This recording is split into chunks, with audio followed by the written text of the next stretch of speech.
আমন্ত্রণ news 24 sports লাইটে আপনাদের সাথে আছি আমি শাহরিয়ার বাবু।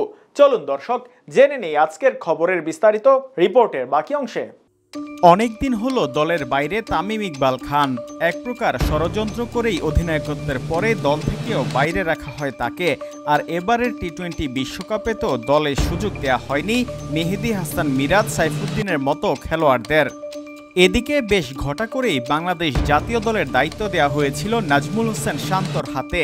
শুরুটা ভালো করলেও সাম্প্রতিক সময়ে নিজের ব্যাটিং নিয়ে ক্রমাগত সমালোচনার শিকার হচ্ছেন জাতীয় দলের এই ক্যাপ্টেন।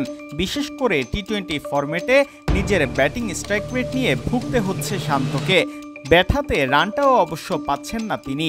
শান্তর এমন বাজে ব্যাটিং পারফরম্যান্সের কারণে তাকে বিশ্রামে রাখার পক্ষপাতী দেশের সাবেক ক্যাপ্টেন মোহাম্মদ আশরাফুল। শান্তর বদলে বিকল্প হিসেবে তানজিদ হাসান তামিমের কথাও তুলেছেন তিনি। সঙ্গে শান্ত না থাকা অবস্থায় অধিনায়ক হিসেবে আশরাফুলের ভরসা সাকিব আল হাসান। সম্প্রতি দেশের প্রথম সারির এক ক্রীড়া গণমাধ্যমকে দেয়া সাক্ষাৎকারে আশরাফুল বলেন, শান্ত নিজে থেকে 2টা ম্যাচ বিশ্রাম নিয়ে অন্য কাউকে সুযোগ দিতে পারে।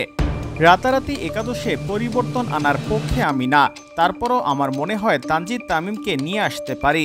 ম্যানেজমেন্ট সাহস করতে পারছেন না, যেহেতু 7 ব্যাটার নিয়েই খেলবেন, সেহেতু একটাই পরিবর্তন হতে পারে, শান্তর জায়গায় তামিমকে আনা। শান্ত বিশ্রামে থাকলে অধিনায়ক হবেন কে, এই প্রশ্নের জবাবও দিয়েছেন মোহাম্মদ আশরাফুল।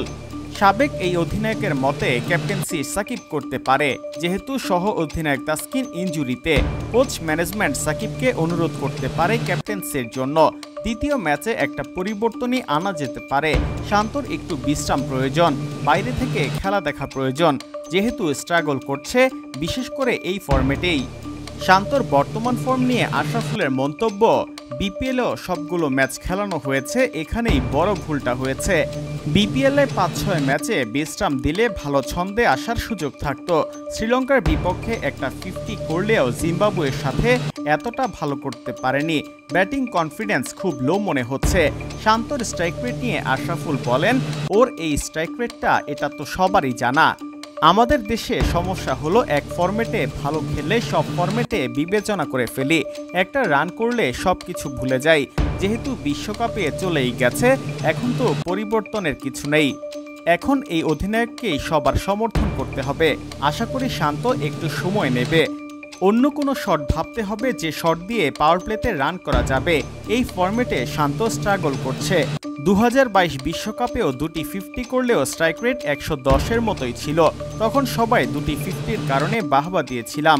অধিনায়ককে ম্যাচে ভালো কিছুর তাগিদ দিয়ে আশরাফুলের মন্তব্য, পারফর্ম না করলে বাংলাদেশ দলকে নেতৃত্ব দেয়া খুবই কঠিন। কিভাবে পারফর্ম করবেন আপনাকেই তা বের করতে হবে।